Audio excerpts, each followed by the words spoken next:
எனக்கு அருமையானவர்களே, ஆண்டவராய் இயேசு கிறிஸ்துவின் இனிய நாமத்தில் ஒவ்வொருவருக்கும் என்னுடைய அன்பின் வாழ்த்துக்களை தெரிவிப்பதில் மகிழ்ச்சி அடைகிறேன். இஸ்ரவேலே, நீ பாக்கியவான். கர்த்தரால் ரட்சிக்கப்பட்ட தேவ ஜனமே, உமக்கு ஒப்பானவன் இந்த உலகத்தில் ஒருவரும் இல்லை. கர்த்தரை தெய்வமாய் கொண்டிருக்கிற நீ பாக்கியவான். அவர் தமக்கு சொந்தமாய் உன்னை தெரிந்திருக்கிறாரே, ஆதலால் நீ பாக்கியவான்.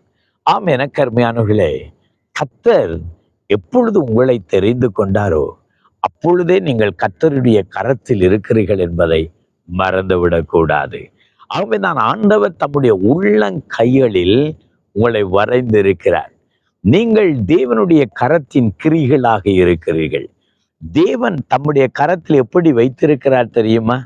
ஏசாயாவின் புஸ்தகம் 62வது அதிகாரம் 3வது வசனத்திலே சொல்கிறார், நீ கர்த்தருடைய கையில் அலங்காரமான கிரீடமும் உன் தேவனுடைய கரத்தில் ராஜ முடியுமாய் இருப்பாய் என்று ஆண்டவருடைய வார்த்தை சொல்கிறது.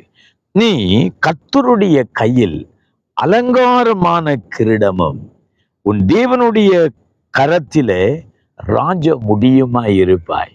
அலங்காரமான கிரீடம், ஒரு விலையேற பெற்ற கற்களில் அங்கே பொதிக்கப்பட்ட ஒரு அழகான கிரீடம். அந்த கிரீடத்தை போல நீ இருப்பாய். அதாவது ஒரு ராஜாவின் தலையில இருக்கிற கிரீடம் எவ்வளவு விலை உயர்ந்ததாய் இருக்கு, அது அவன் தலையில இருக்கிறது. அந்த தலையில் இருக்கிற கிரீடத்தை எடுத்து இன்னொருவனுடைய தலையில வைத்து விடுவார்கள். ஆனால் நீங்களோ கர்த்தருடைய கையில் அங்கே அலங்காரமான கிரீடமாகவும் அங்கே ராஜ முடியுமாய் இருக்கிறீர்கள். ஆம், எனக்கு அருமையானவர்களே, நாம் தேவனுடைய கரத்துல சாதாரணமானவர்கள் அல்ல. நாங்க நினைக்கிறோம் தேவனுடைய கரத்துல நான் ஏதோ களிமண் போல இருக்கிறோம் என்று நினைக்கிறோம். நம்முடைய தேவனுடைய கரத்துல ஏதோ ஒரு பொருளை போல இருக்கிறோம் என்று நினைக்கிறோம். ஆனால் தேவன் நம்முடைய கரத்தில எங்களை ஒரு அலங்காரமான கிரீடமாக வைத்திருக்கிறார், ராஜ முடியுமாக வைத்திருக்கிறார். அதனால்தான் எங்களுடைய வாழ்க்கை இவ்வளவு அழகாக இருக்கிறதை பார்க்கிறோம். நாம் கர்த்தரை அறிந்து கொள்ளுகிறதுக்கு முன்பாய் நம்முடைய வாழ்க்கை ஒரு அலங்கோலமான வாழ்க்கை, ஒரு அருவருப்பான வாழ்க்கை, ஒரு அசுத்தமான வாழ்க்கை. ஆனால் இப்பொழுது தேவன் நம்மை தெரிந்து கொண்டாரோ, அந்த உளையான சேற்றிலிருந்து நம்ம தூக்கி எடுத்தார். கண்மலையின் மேல நம்மை நிறுத்தின தேவன் தம்முடைய கரத்தில எங்களை வைத்திருக்கிறார். அவருடைய கரத்தில அலங்காரமான கிரீடமாய் ராஜ முடியுமாய் நீங்கள் இருக்கிறீர்கள். நீங்கள் சாதாரணமானவர்கள் அல்ல. நீங்கள் உங்களை குறைத்து மதிப்பிட வேண்டாம்.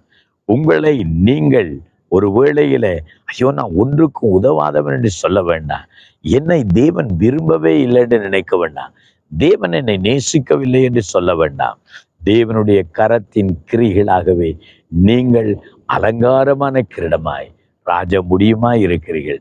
உங்களுக்காக நான் ஜெபிக்கட்டுமா? எங்களை நேசிக்கிற எங்கள் தகப்பனே, உம்முடைய பிள்ளைகளை உங்களுடைய கரத்தின் அலங்காரமான கிரீடமாகவும் ராஜ முடியுமாக வைத்திருக்கிறீர். மேன்மையாக, ஆசீர்வாதமாக, கனமாக உம்முடைய பிள்ளைகள் வாழ்க்கையில இருக்கிறீர் என்று சொல்லி நாங்கள் நம்புகிறோம். தொடர்ந்து உம்முடைய பிள்ளைகளை ஆசீர்வதித்து மேன்மைப்படுத்த வேண்டும் என்று ஜெபிக்கிறேன். ஜீவனுள்ள நல்ல பிதாவே, ஆமென், ஆமென்.